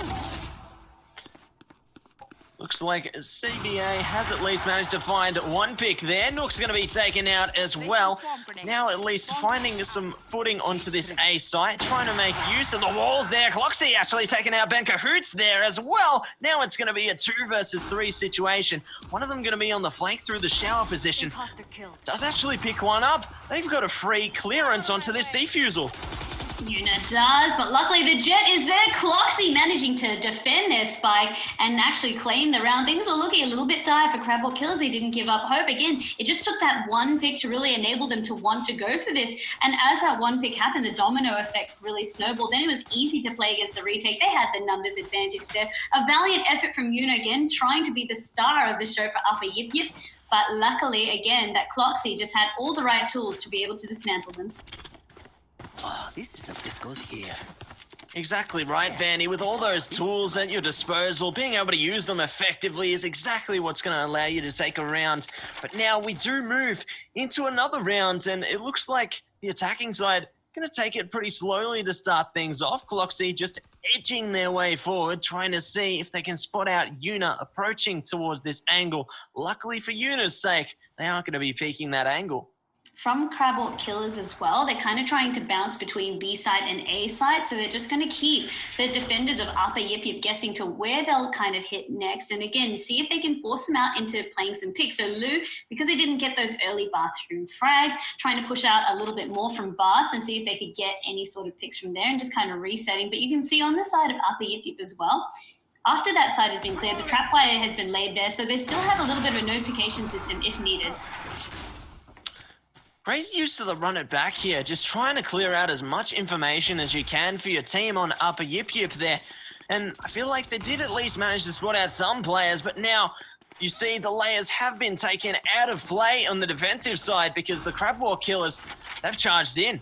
Oh, it worked so against them. The run it back actually really allowed Crab Walk Killers to gain access onto site. The teleporter being the biggest audio cue needed, and that's what they needed to really charge onto site. Cobalt, of course, hearing all of that. And this is nice, though. At least the pick from Heaven contesting a little bit more from the Crab Walk Killers, who have completely left the site, trying to clear out any traps from Killjoy before Yuna tries to even attempt the defuse.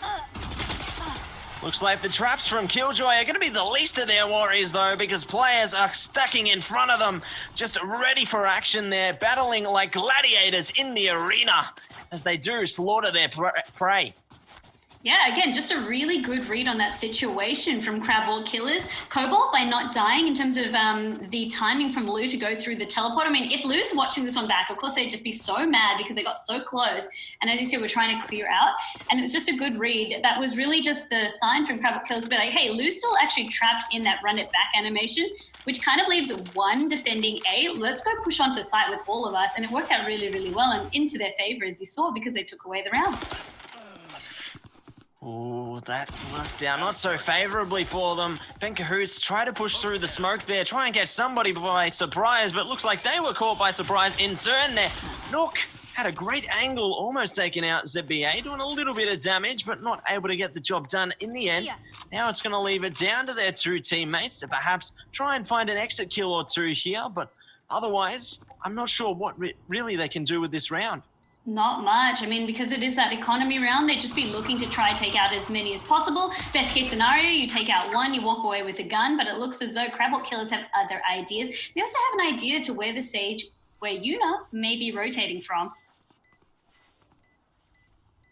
Yeah, looks like they do have that awareness that perhaps they could be rotating through from that B short position. Look, the Killjoy's already trained on the angle. ZBA is able to save the day there, get that last kill, and secure a flawless victory. Very dominant performance now coming out from Crab Walk Killers. Looking a little bit shaky in the earlier stages, but now really just bringing it back full force, only dropping those 2 rounds to upper Yip Yip. And you can see as well, the economy looking very, very healthy for themselves in able to do so, especially because they have been now forcing upper Yip Yip now. If they again win this round, it's going to be another economy round, and they start to snowball their lead even further. But for Crab Walk Killers, A site has been the way to go for them. They're finding it much easier to push past on a site that doesn't have a Sage available to them. Yeah, they did have that awareness when they tried to push the B side earlier that there was going to have a degree more difficulty considering the utility available to them there. Looks like they have at least managed to take down one player in the early stages of this one, though. The showstopper going to come through, trying to clear out angles in its own right, just trying to find somebody. There we go. We've managed to take out Nook there, and now they're going to go straight for the spike plant. But the defenders, they're already here, ready to come back.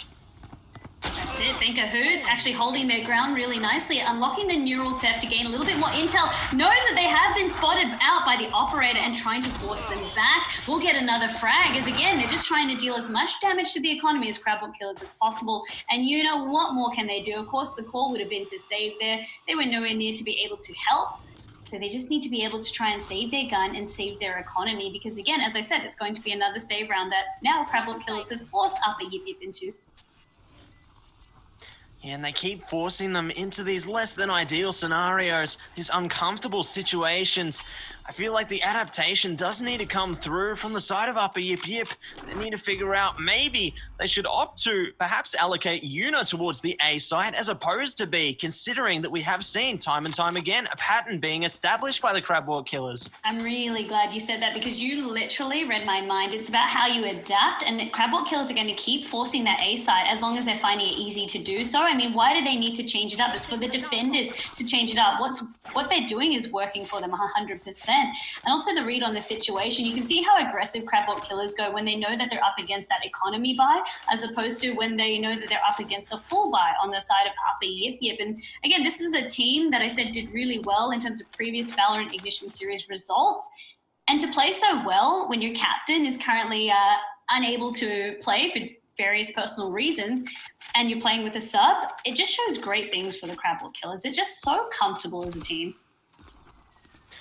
They're definitely feeling fired up. They know that they have a mission behind them. They need to get this done for the sake of their captain, Cryptic. But they do still have a formidable force they have to get through before they can make that reality appear for themselves. Looks like the lockdown is going to be secured, though. Not actually clearing out too many angles, at least clearing out the close side of things. But now, looks like the Crab War killers are going to start the charge of their own. That's it. Nice smokes to at least make it a little bit harder for them to gain access onto site. Ben Cahoot's, of course, anticipating that it could be some pushing through Bath. Had the audio cues and is training their site, of course, that way. Great use of the orbital strike actually coming through from Upper Yip Yip as well. Just delaying that spike plan even that little bit longer has allowed their players to at least go and support each other over towards this side. Vancouver spots one over towards the Lance position. He's going to be taken out there. At least can relay that information to their team. But a 5 versus 4 situation, it's less than ideal. They think better of it. They're actually just going to go for the save here. But, this is going to be leaving a nasty scar towards the Upper Yip Yip side. You can see Crabble Killers are starting to run away with the game a little bit. These rounds aren't really close at all. Hey Katie feels confident enough to even look for the exit frags and make sure that they don't have anything saved. Yuna will put an end to that. Of course, you can sacrifice one member. As I said, their economy is so healthy that they're able to make plays like this now on the side of Crabble Killers. They've really done enough to bring out that aggression, and that's really what you like to see, especially when you're on the attacker's side. You're not really afraid of the defending team, and that's how this reads from Crabble Killers. Another point I wanted to mention about their A-side push that I find quite interesting and nice is usually when you see the default play of the Sage wall, you see it against that crate that Yuna is in front of, that truck crate over there, and you kind of halve the section that you gain access to. By creating a straight wall, you can still hold angles from Bath, but you can see it's actually hurting the defending team in terms of you're either going through lamps or you're trying to peek through that Bath angle. So it's a different play. It's such a simple adjustment from that kind of more curved wall or kind of half wall into a straight wall, but it opens up a different realm of opportunities on the side of Crab Killers. I haven't seen that from any other team yet. And speaking of adaptability, it looks like they did actually allocate the Sage over towards the A side this time, but now that's going to come back to bite them because the Crab War killers, they've adapted in their own right. They diverted their attention towards B now. Again, just keeping them guessing to where they might be. As I said, even though things aren't broke, like A has been great in terms of being able to gain access on, they still want to see if there's going to be adaptation from Upper. Can we capitalize on this, or let's just see how B is going. Looks like they at least have managed to pick up one kill there. Lou going to be able to pick up the operator, but will they be able to save that? That is going to be the question. Indeed, they do pick up Cobalt there. A nicely placed kill in its own right, but now just opting to see if they can pick up a few more with this Phantom here. They need to get off this site. They need to get off it now. Lou at least picks up another one, taking as many with them as they possibly can. But that will be all that they wrote for this round as the Crab War killers secure the 8th. Two real cool things that I wanted to highlight in that round and in that play that we just saw. So Lou with that operator, you can see how they did the second shot more towards Hall and Elbow. So thinking that maybe they were going to wrap around with the operator and try to peek there. But then on the flip side from ZBA and Hey Katie to jiggle peek as well as they did, but also have 2 members because that was where Lou was last spotted, where the last frag happened. It meant that they didn't fall for the decoy. Even if they did fall for the decoy, they wanted to check it before committing to Elbow. It was just real intelligent play from both sides. And it goes to show just how smart all of these players are, how many hours they've actually put into the preparation for this tournament. You know that they deserve to be here right now. They've put in all the hard work, and now it's paying off. They are at their qualifying match. This is the time where it all could count. The shots come through. Nook able to get a nice double piece there. The early shot missed. It doesn't even matter. The orbital strike to even do insult to injury there. Even more kills just coming through. This is exactly what Upper Yip Yip needs. Nook finally having something really work out for them in terms of making it a bloodbath in Baths. And that really just leaves Hey Katie to be the last remaining member. And finally, Upper Yip Yip have managed to put the the attackers into a little bit of shambles. Hey Katie, of course, does have access to the res. So if they'd like, they could try and go for that. But for them, it was just about trying to exit frag. Just go for that. Again, their economy is so well done in this first half that it's not really going to matter. They should still have access to a full buy. And that's also why you see Hey Katie not just backing off and going straight into a save. Fantastic ace coming through there from Nook. Just a great way to put a round on the board if you are on the upper yip side, because you need as many as you possibly can. But touching on Hey Katie, as you were speaking about earlier, opting not to go for the resurrection, I think... Look at their score as well. I think now that they did it on purpose, because now they have 666, proving that Hey Katie's indeed the devil. Hoping, yeah, you know what I'm talking about, Hey Katie, who murdered me in Among Us. But of course, that's a different funny story. But maybe it could have been, yeah, as I said, a little bit intentional. Biggest things to note as well, a lot of ultimates that teams have access to. This is going to be the last round before we swap. So if you don't use them, essentially you lose them.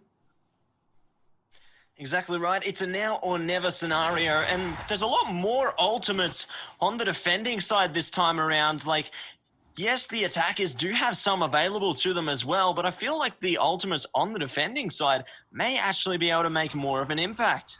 Look at how offensive Overlord has been in terms of the defense as well, just trying out a different tactic, pushing out completely onto site and going for the longest flank ever, perhaps wanting to peek into Baths and try and catch them off guard. This is, again, the round to kind of change up your play if you'd like and just keep teams guessing. Showstopper over there. Ben Cahoots unfortunately does miss, will get spotted out and will get taken out by Cobalt. Get out of my way.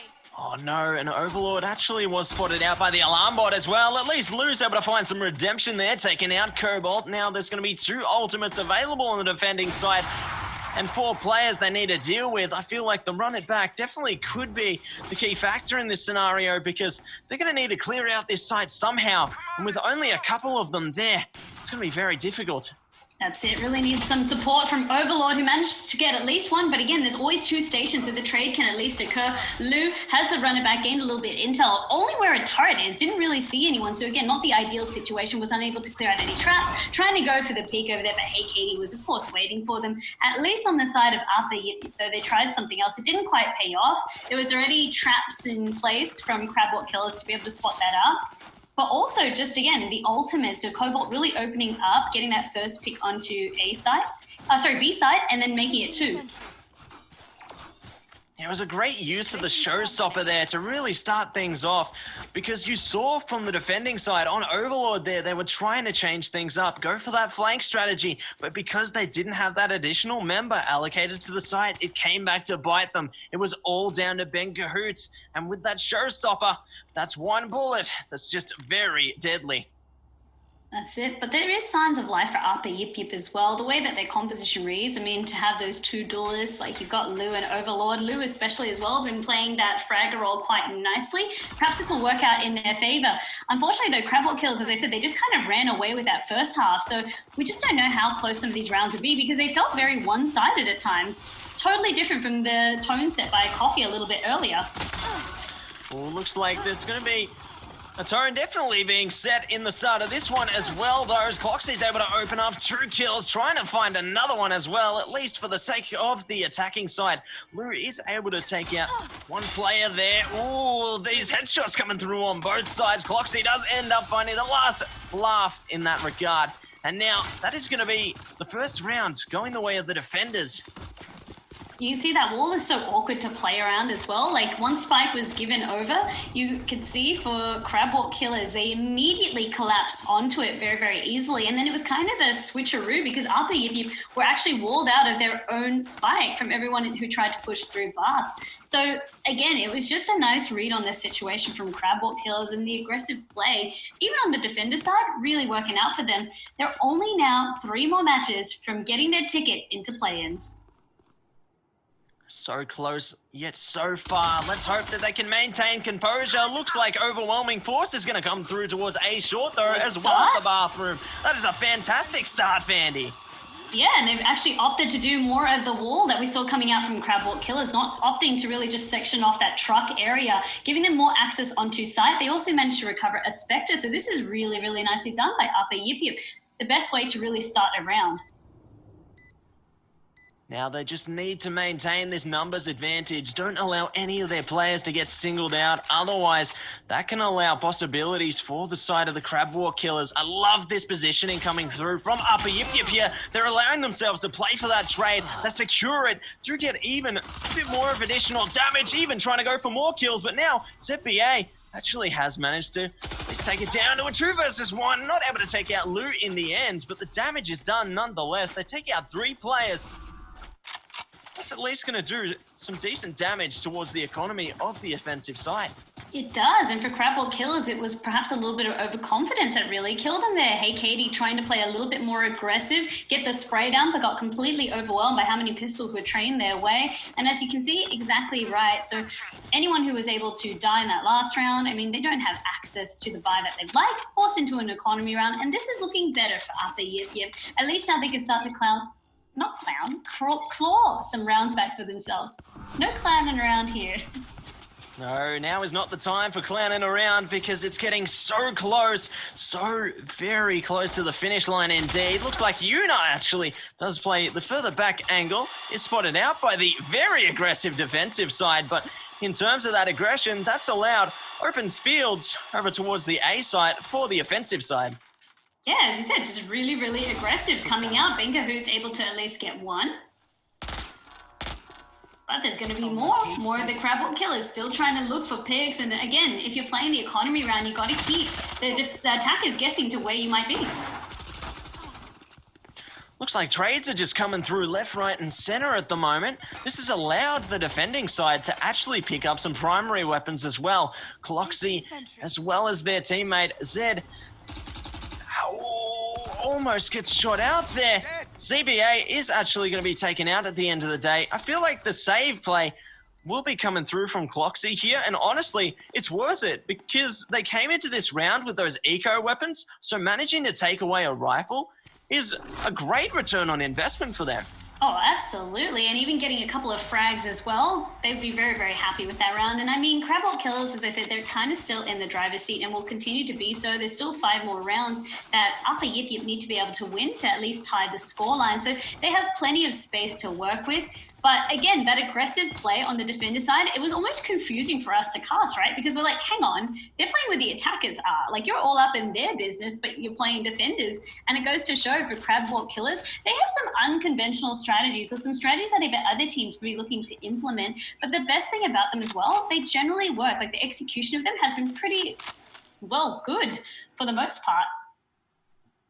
Yeah, and it's those unconventional strategies that can really push you over the finish line because teams won't be expecting them. They'll think maybe you'll play a standard field of play, just hold steady, not push straight into the enemy lines, but looks like that's not going to be the case this time, but at least they do hold their ground for the moment. But in saying that, the offensive side has managed to get the trade kill, even putting the wall down, securing the spike plant, now putting the defenders on their toes. The onus is on them to try and retake this. That's it. You can see for Cloxy just trying their best to find an angle. All they need is just a little silhouette of a head to pop on up, and they've really set themselves up nice for that. The wall as well, trying to be destroyed by fellow teammates to give them that line of sight that they're desperately looking for. Cypher Cage is being nice. Unfortunately, peeks around from Lou, just being that pesky flanker time and time again, putting a lot of pressure onto the Crabwell Killers. Cobalt tries to dislodge Lou and is unable to do so.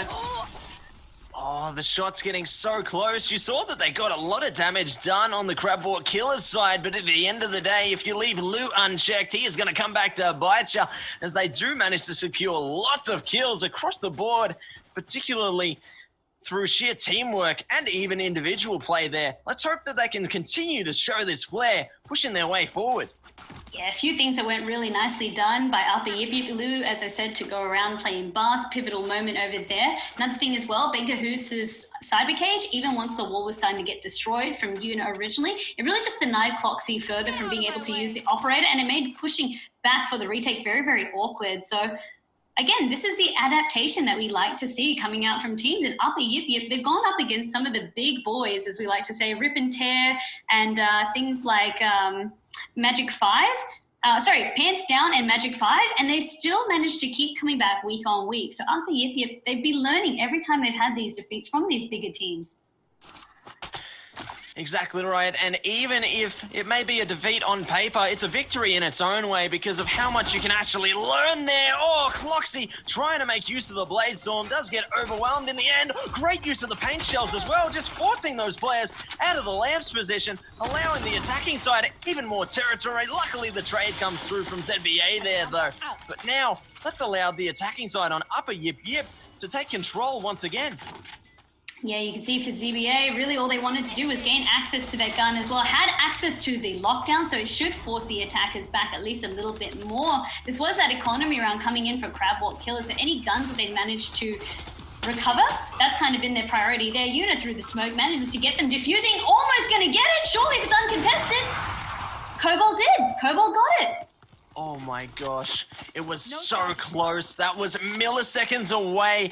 That Killjoy lockdown was so pivotal for them. That took the defenders on the offensive side away from the spike, not allowing them to put anything into contention there. And that just allowed the defensive side of Crabwalk Killers to push their way all the way back onto the spike. And luckily for them, secure that defusal.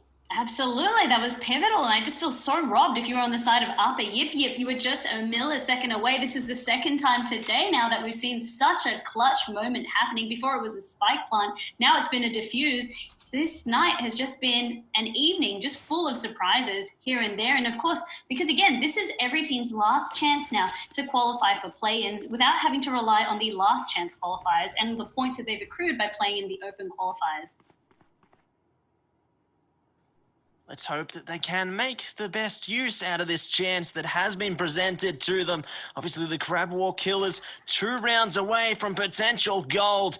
And on the side of Upper Yip Yip, they're going to need to take it 6 rounds in a row to take it all the way down to the golden round here. Looks like Katie is actually going to make use of the wall. The elevated angle not going to assist them, though. Benko's just all too aware of it. Does tear through that player and now has allowed them to get that spike plant once again. Foxy over there finally getting rid of the thorn in their side. That is Lou that has cleared out Bars for the most part. But you can see Upper Yip Yip still holding quite pretty. A lot of them in lamps. Cobalt now trying to flush them out and does at least get them. It is going to be a 1-for-1. 1-for-1, but the job isn't done just yet. Looks like the showstopper's going to come through. Hopefully they can find one with that one. Overlord, though, taking out Cloxy. At least Cobalt's able to find Nook. Overlord taking out Cobalt. It's 1 versus 1 here. ZBA is on 10 points of health. Oh my gosh, they're going to stick it. Cobalt! Oh! Overlord! They get it done just at the right moment. It was so close. They almost got it by a millisecond again, Mandy. Cobalt is literally playing for these clutch diffusers, but this time, as you said, Overlord had a good read on the situation, timed it well. The stress was insurmountable. If they had lost that one, and of course, then push Crabwalk Killers into match point, I feel like your spirits would have been so broken. But they managed to hold on out. The only thing is, though, there were quite a few casualties along the way. It did come back to that 1v1 situation. A lot of ultimates being utilized as well. The defenders not really having much more up their sleeve. This time the attackers have that swing for ultimates. And that's exactly what they need at this point in time, because the more ultimates they have available to them, then the more potential they have to secure a few more rounds and close the gap that is between them right now. Looks like they are opting for a different approach this time, though, trying to make things happen towards the B site, perhaps. Yeah, I mean, it's really important to not leave these sites unchecked. A has felt a little bit more, as I said, pressure. It's been very, very close 2 times around. They're going to try their chances with B. Force out Barracu to get those smokes down early, but still, again, looking for those picks. They might not commit to this site, mind you. They might try and get a little bit of that rotation coming across from Crabwalk Killers before committing elsewhere. Looks like the early rotation is coming through from the Crabwalk Killers, though. They have spotted out the firepower of some players on the side of Upper Yip Yip, and now basically all of their players have been allocated towards this side. Looks like the showstopper comes through, isn't able to stop anything though. The shorty gonna be putting great work in there, wishing to secure 1 player. Luckily, Overlord's brought back into the fray. The firepower coming out today, absolutely, because they've just managed to burn through all the players there. Benko's securing the last one. But honestly, that was a great round from Crabwalk Killers as well. 2 kills coming out from them. Not too shabby from Crabwalk Killers, but again, they're finding it very, very difficult now to try and shut down Upper Yip Yip, who again have consistently managed to win a couple rounds in a row. And again, their economy is starting to look a little bit healthier. There weren't as many casualties this time around for Crabwalk Killers. If they lose this one, they get forced into an economy round. And that's really the opportunity that Upper Yip Yip need to be able to tie up the score a little bit more, try and push into those double digits, get 10 on the scoreline.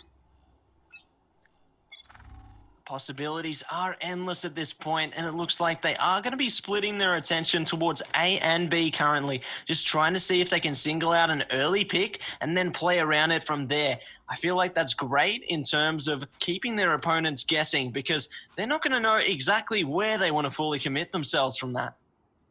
No, that's completely it. On the side of Upper Yip Yip as well, so they look like they want to try another B push. The camera over there trying to give them some insight. Again, they don't need to commit to it. It's about burning through some utility, because this time a few members are still poised around A, looking to see if they can get any pick spike in that middle section still, meaning that they're non-committed at this point. Looks like they are just biding their time for the moment, just holding steady, waiting to see if the defenders will play into their trap card.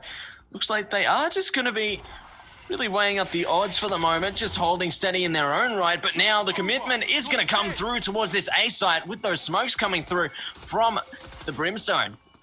The smoke's so pivotal in terms of allowing them to have access onto site, but a nice grenade over there will unfortunately claim Yuna. They were able to at least get the spike planted, but they lose a member in doing so.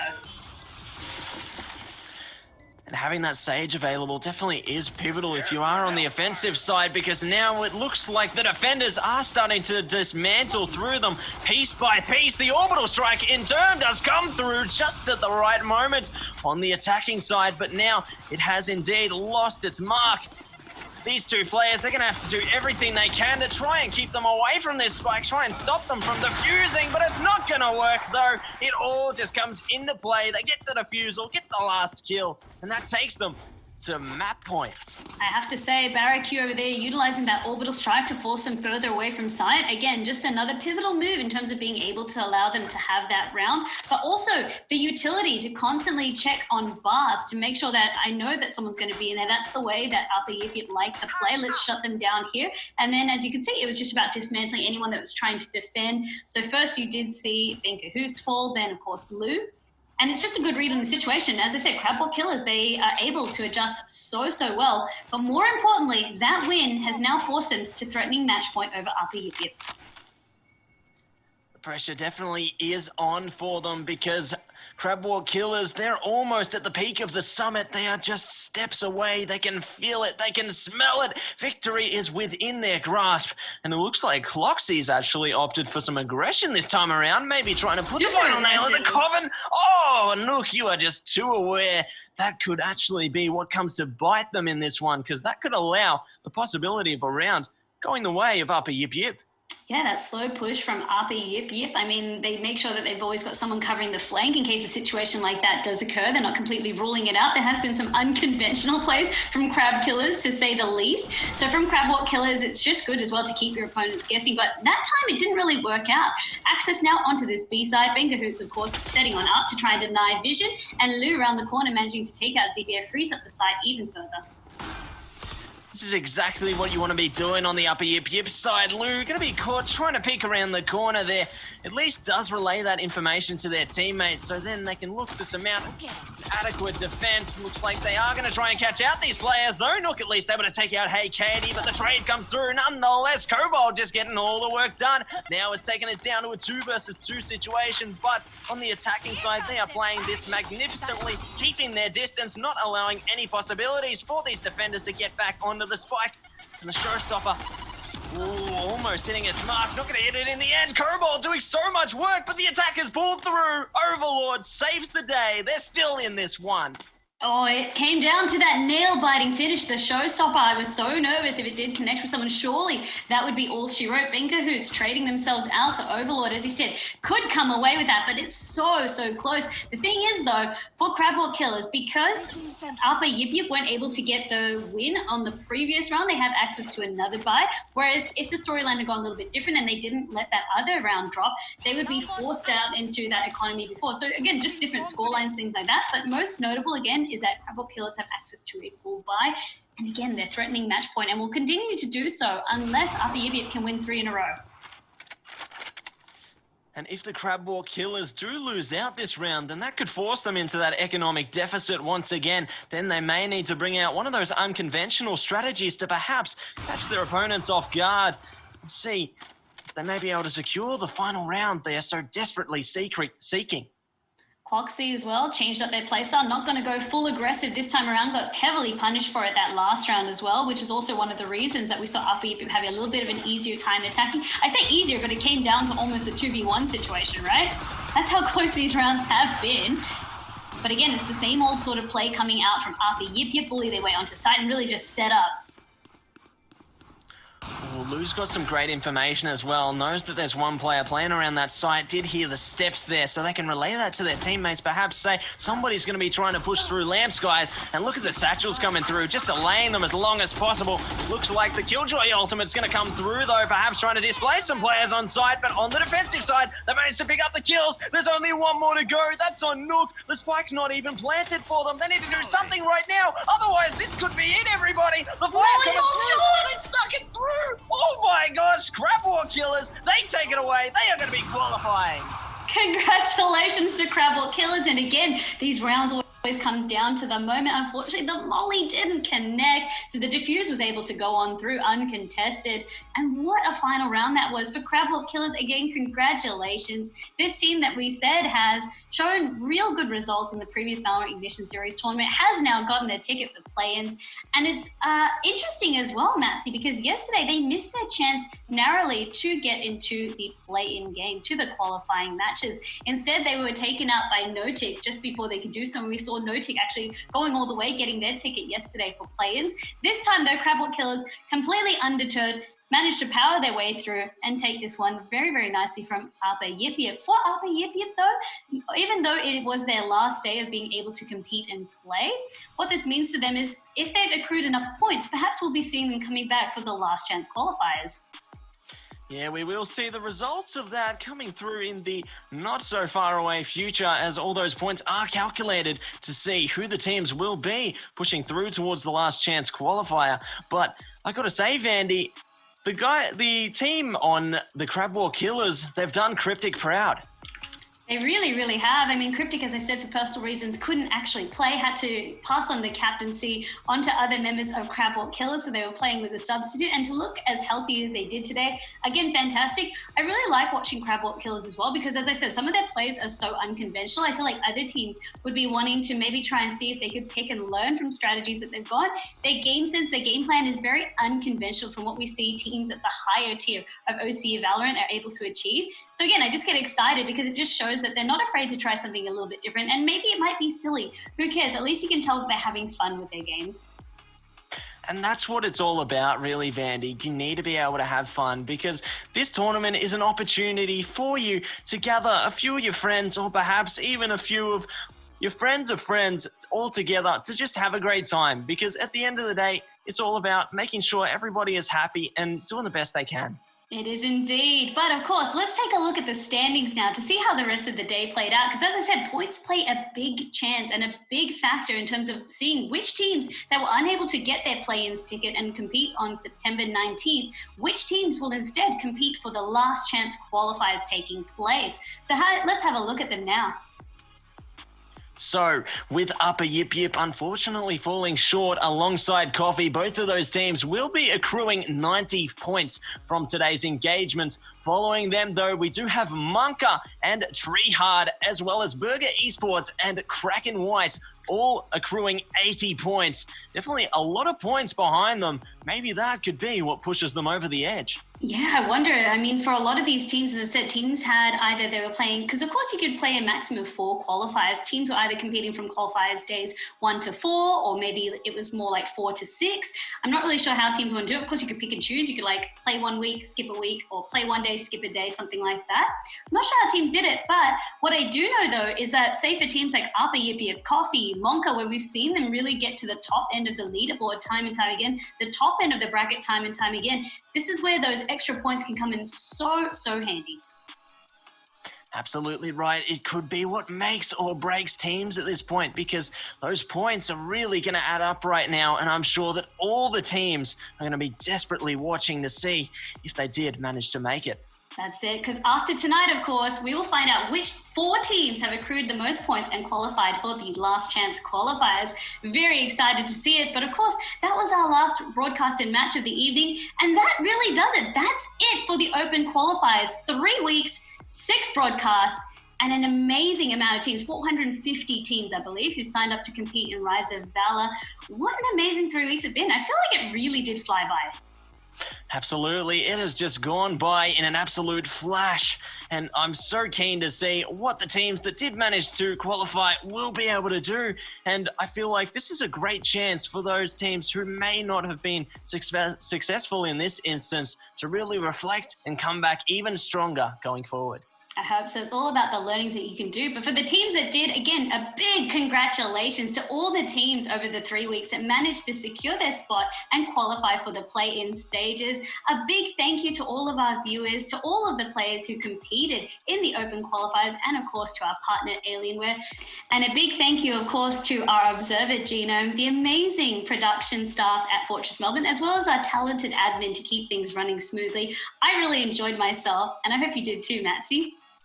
Oh, it was an absolute pleasure to be here, and it was really exciting to see what all these teams are capable of, because I've seen some of them being familiar faces from the previous Ignition series, but now even seeing some new faces on the horizon, it gives me a lot of hope for what our region is going to be capable of.